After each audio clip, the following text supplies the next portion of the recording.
Alright everybody, I'm going to start recording creepypastas now.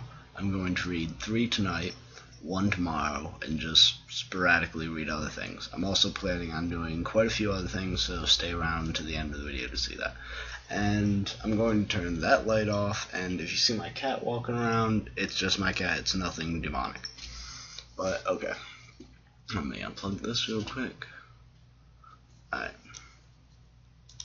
And now, the first is don't pay attention. Did you ever see one of those videos where you're asked to look for it, or follow a specific thing throughout the video? Then at the end, they reveal what you were watching, something large and intrusive moved around in plain sight, and you never noticed it? It's frightening how often that happens. Like how I just moved from your doorway into your room as you read this, and you didn't even notice. That one's creepy, because my door is right over there, and it can actually, I've seen weird shit happen before. Like one time I was at my first stepmother's house and I looked under the door and there was weird feet in there, but I knew there was nobody in the room, so I was scared shitless. I was like 4. So there's a lot of weird things that happen in my life, but sorry, clicking all these. Alright, next is Lonely Lynn. Every school has one. That one girl who does nothing but sit alone. Oh wait, shit. Our school has Lynn. She only wears white and black, and of course her hair is dyed white in front and black in the back. But her eyes are deep blue like the ocean. But I'm getting ahead of myself. My name is Andrea Hopkins, and I feel that Lynn is just quiet because she has no one to hear her out. Most of the popular girls in school make fun of her for being an outcast, but honestly, I don't see why people treat her like that. One day, I decided to go and do something that changed my fate. I talked to her. She had a great personality, and it turned out we had a few things in common. Lynn explained how she didn't like talking to most people these days because she was shy. And from then on, we became friends, although she never really laughed. One time, I thought I saw her smile out of the corner of my eye, but really, she was just standing there with the same blank expression as always. Also, she never flinched while watching a scary movie at all. I'm talking about the kind of scary movies that will make your own father cower under the bed. She never flinched once, just the same blank, vacant expression. Maybe a month or two after we became friends, we planned a camping trip together. That was one of the worst decisions of my life. The campsite was far into the woods. I objected, saying we should go somewhere more well-known, but she insisted on the woods. So it was set. The trip was fun, but for the most part, still the odd feel of the woods kept nagging at me. I tried to just brush it off as maybe homesickness or paranoia, but it still bugged me. Hey, Andre, I'm going to go get some kindle for the fire tomorrow, Lynn said. Are you sure? It's pretty dark outside. Don't worry, I'll take a flashlight with me, she replied. Well, alright, but try to be quick. I don't want you to go missing. I warned as she was about to leave. I know, she smiled for the first time. It stunned me to see her like that. I won't go missing, I'm sure. And with that, she left. By the way, she said that she sent chills down my spine. I was drifting off to sleep as I heard Lynn scream. Lynn! I yelled, grabbing a flashlight to go look for her. The forest was pitch black, and I barely see a thing even with the light of my flashlight. Lynn! Are you okay? Lynn! Can you hear me? I called, searching around. I can hear you just fine, she said with a smile. Lynn, thank goodness you're okay. I stood in shock as I got a clear look at her, the object in her hand.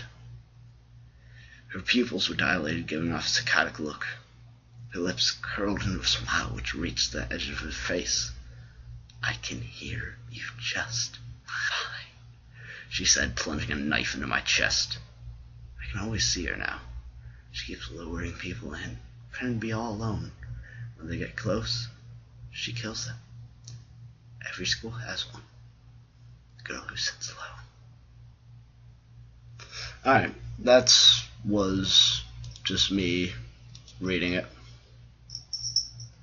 So, that one, I'm kind of in that group of people that always just kind of sit alone. And at school, I'm the nice guy. And I try and get people to, come on, join me, hang out. I got a big group of people that was half the size it was when I first joined it. It's fun to get people to know you and be like, yeah, alright. But, yeah, if you ever see somebody like that, don't go near them, they'll kill you. Alright, now, this one is called Guardian Angel. And that last voice that I did for the last one, I'll probably keep doing. And sorry for the flickering of the light. I kind of backed into the cord. Alright. So, this is Guardian Angel. Guardian Angels are not here to help. As most stories start, mine started on a late afternoon, all bundled up in bed, planning to sleep the day away. No one else was home. I heard a knock on my door, expecting me to be that guy down the street who will not stop asking me out. I opened the door, getting ready to tell him off. When I opened it, there was a Bible on the mat. What the hell is that supposed to mean? Thinking it was some priest and not wanting to go to hell, I checked one last time to make sure no one was there. The Bible had red velvet and a crimson cover. The most beautiful book, no, thing I've ever seen. It seemed holy. As I turned it, it opened dust amidst. On the front cover it said to me, "To you." I set it down on the table and headed back to bed. I heard another knock at the door. Wondering if that priest had come back, I go to open the door. Just as last time, there was something on the mat. This time, it was a cross. That's not the weird part. It was covered in red paint. Was somebody trying to creep me out? I don't go back downstairs this time, anticipating the knock. That scared the shit out of me. That was my phone. Okay. My phone has a knocking text tone. Okay. As promised, there was another knock.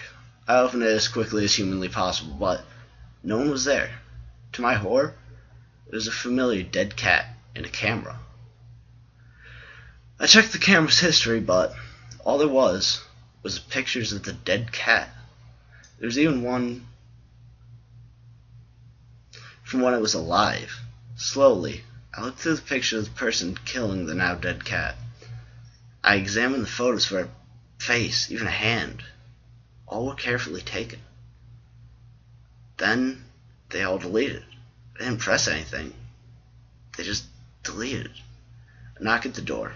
Hesitantly, I opened the door, but to my relief, later despair, nobody was there. I headed back to bed, ready to forget this ever happened. I remember. I knew that cat. She was my Nana's. My Nana lives in Turkey currently. I'm in the USA. How did it get here? Scared more now than when I first saw the cat, I hid in my bedroom with a knife. Was to turn out like the cat. I heard a knock on my door. I opened it. They knocked again.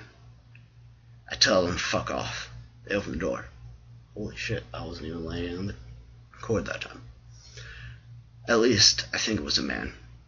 I tell him I have a knife and I was not afraid to use it. It flies out of my hand and into his. I scream. He walks over to me. Don't be afraid, child. I am your guardian angel. Make a wish, and I shall grant it. I cock my hand upward to look into his eyes, but there was nothing under his cape. Nothing but that. Not that he was naked, but invisible. I grabbed the camera, took a picture, then screamed at the top of my lungs, I wish for you to rot in hell. He commented how my wish was his command and said, I'll be back someday. Then he vanished into thin air. I'm writing this an hour after it happened. It's only a matter of time before he comes back. He will be mad. Spread the story. I don't want to die for nothing. I hear a knock. And that is the end of my small little pasta story reading tonight. Tomorrow I will be reading Her. I think you guys might have heard me mention that before, but that one I can't read at night. It's the one pasta that terrifies me.